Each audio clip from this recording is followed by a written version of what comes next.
Imagina só a cena.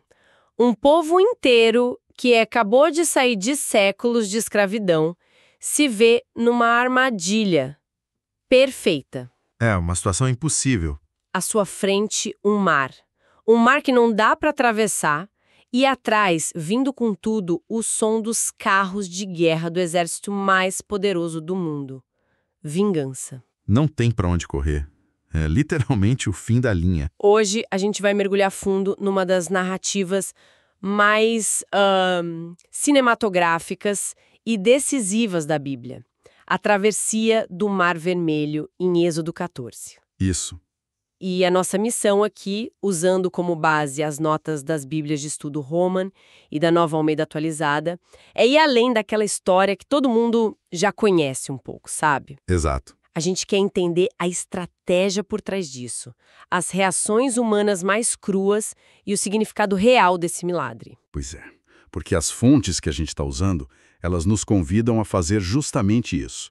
Elas abrem a discussão sobre os locais, a psicologia por trás do pânico e, o mais importante, o propósito teológico de cada movimento. Certo. Não é só uma história de fuga, é a análise de um evento que forjou a identidade de uma nação inteira.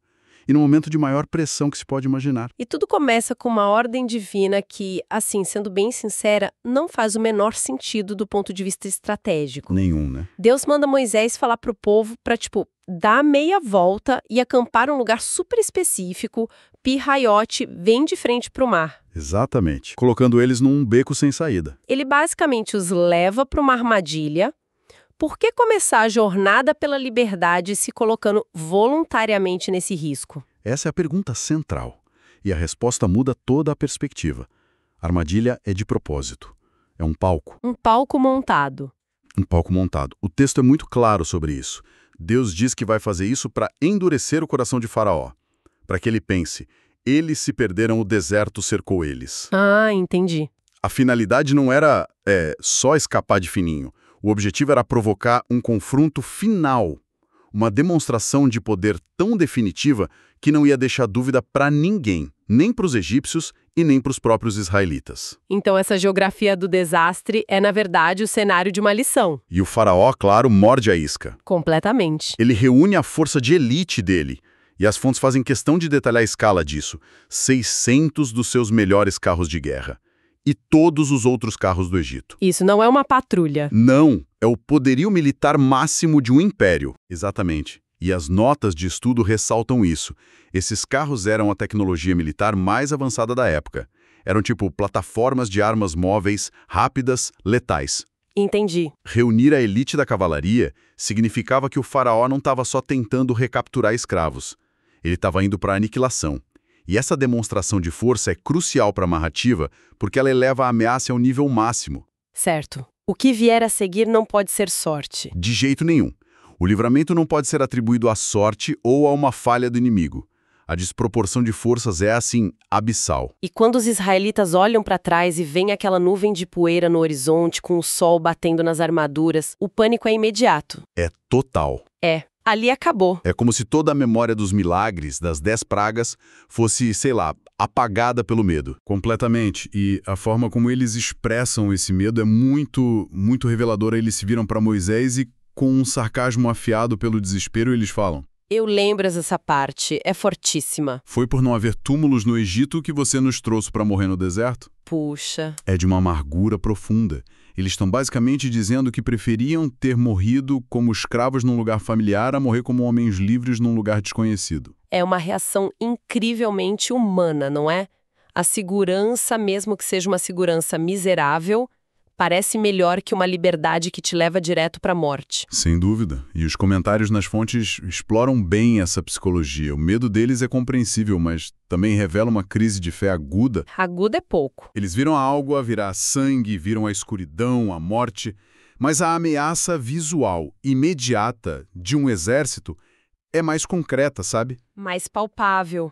O trauma de séculos de impotência como escravos vem todo à tona. E no meio desse caos todo, de acusações e de choro, Moisés se destaca.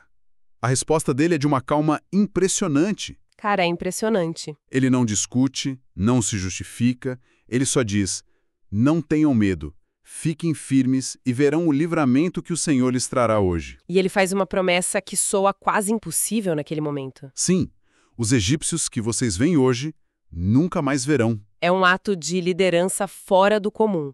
Mas o que acontece logo em seguida é ainda mais interessante. Antes mesmo do mar se abrir, vem uma intervenção estratégica. A coluna de nuvem, exato. A coluna de nuvem que guiava o povo de dia, ela se move. O texto a identifica como o anjo de Deus.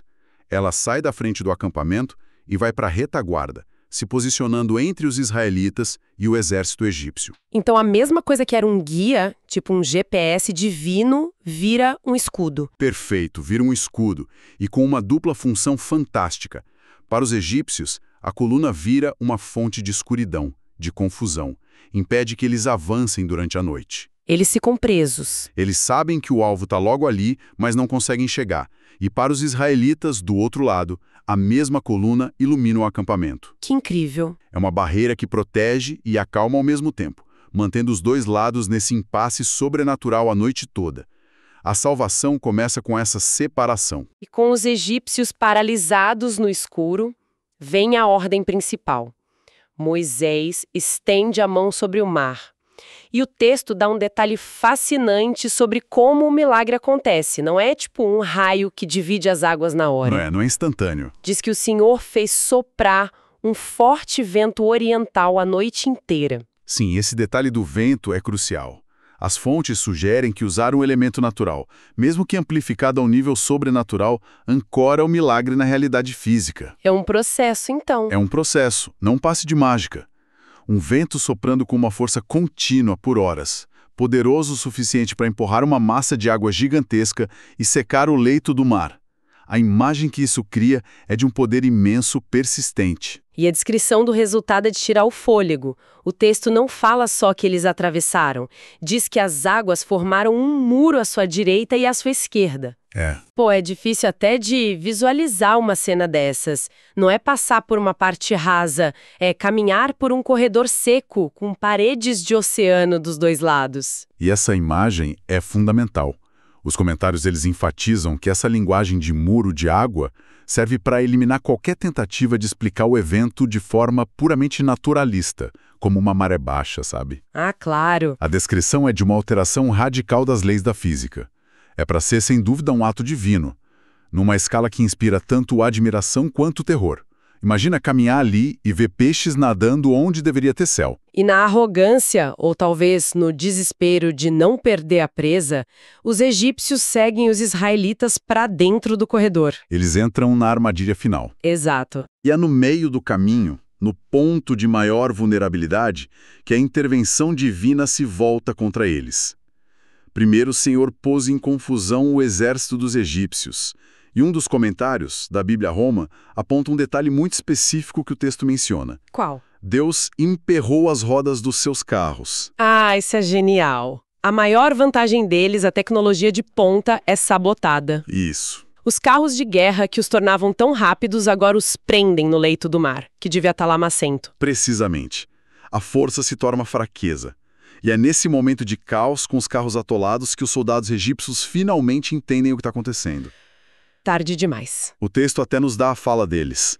Fujamos de Israel porque o Senhor luta por eles contra o Egito. A percepção chega, mas muito tarde. Porque ao amanhecer, Moisés recebe a ordem final: estender a mão sobre o mar uma última vez. As paredes de água desabam. E o texto é direto, brutal. As águas cobriram os carros e os cavaleiros de todo o exército do faraó. E para não deixar nenhuma dúvida, finaliza: não ficou nenhum só deles. E essa aniquilação total é a conclusão daquele propósito do início. Deus seria glorificado através do faraó e seu exército. Faz todo sentido agora. O mesmo poder que abriu o caminho para a salvação é o que fecha o caminho para a destruição do opressor. É a demonstração final de soberania, não só sobre o império, mas sobre a própria vida e a morte. O ciclo de opressão termina ali, no fundo do mar. A última cena do capítulo é muito, muito poderosa. Os israelitas, seguros na outra margem, olham para a praia e veem os corpos dos soldados egípcios na areia. Uma imagem forte. A ameaça não foi só derrotada, ela foi visivelmente, fisicamente eliminada. Eles não precisam mais ter medo de que o exército vai se reagrupar e voltar. Acabou. E essa visão é o catalisador da transformação final do povo naquele momento. O último versículo é a chave de tudo. Diz que o povo temeu ao Senhor e creu no Senhor e em Moisés, seu servo. E o temor aqui é diferente, né? Completamente diferente. As notas de estudo são unânimes nisso. Não é mais o pânico paralisante de antes. É um temor reverente, uma admiração, sabe? Assombrada pela escala do poder que acabaram de testemunhar. Então, a fé deles, que era tão frágil, precisava dessa prova física avassaladora para se solidificar. Não bastava a promessa de Moisés. Parece que, para eles, naquele estágio, não. A fé que nasceu ao ouvir a promessa foi testada até o limite pelo medo, mas foi a visão do resultado final, a salvação completa e a destruição do inimigo que a cimentou. Entendi. É o que transforma uma esperança frágil numa convicção histórica. E é interessante que a fé deles agora vai tanto para Deus quanto para Moisés, validando a liderança dele. O título Servo do Senhor, que o texto dá a ele, é um selo de aprovação de altíssimo nível. Então, juntando todas as peças, o que essa análise nos mostra? Que uma armadilha aparente era, na verdade, um palco para a glória. Exato. Que o medo humano, mesmo depois de ver milagres, pode ser mais forte que a memória. E que a salvação veio não apenas por um ato de poder, mas por uma estratégia divina que usou cada elemento, a geografia, o vento, a tecnologia inimiga, como parte de um plano maior. Foi o nascimento de uma identidade. Foi muito mais que uma fuga. Foi o nascimento de uma identidade nacional, forjada entre o mar e o exército. Exatamente. E isso nos deixa com uma questão para refletir, que surge direto dessa narrativa. A gente viu a jornada do povo do pânico total à fé reverente. Mas essa transformação só se concretiza depois da solução, ao verem os inimigos mortos na praia. Certo. Isso nos faz pensar sobre a natureza da fé sob pressão. A experiência de estar no meio da crise, encurralado, sem ver a saída, é radicalmente diferente da experiência de olhar para trás, já em segurança. A narrativa sugere que, enquanto a fé é testada no calor da incerteza, ela só se torna sólida com a evidência da salvação. O que isso nos diz sobre a relação entre memória, medo e a maneira como a confiança é realmente construída quando tudo parece perdido?